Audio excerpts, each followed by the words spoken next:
একটা ছেলের কত টাকা ইনকাম থাকলে আপনি তাকে বিয়ে করতে রাজি হবেন? 10-12 লাখ টাকা। হনসেন আমরা কিছু হনসেন, আপনারা যদি 10-12 লাখ টাকা ইনকাম না করিতে পারেন তাহলে আপনারা এই বুস্কিকে বিবাহ করিতে পারিবেন না। তার চেহারার নাই ঢক, তার নাম হইছে আব্দুল হক। বলেন কি? হয় কাকি, মুই ঠিক কথাই কইছি। একখান বুস্কি বিয়ে করতে যদি পোলাগো মাসে 10-12 লাখ টাকা ইনকাম করা লাগে তাইলে পোলাগো রাড়ি থাকাই আজীবনের জন্য বেটার। নিঃসন্দেহে তুই ঠিক কথা বলেছিস। আপনার বাপে দেখছে 10-12 লাখ টাকা? আপনাকে ধন্যবাদ। আমরা প্রতিদিনই দেখি, আমার বাবা প্রতিদিনই দেখে। একটু খুলে বলুন। কিভাবে দেখে? এত টাকার উৎস কি? আমার বাবা রাজনীতি করে, বিএনপি নেতা আমার বাবা।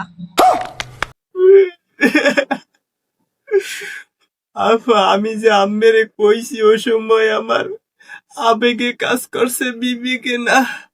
আম্মের বাপে যে একজন ধন কমান্ডার নেতা আমি আগে বুঝি নাই।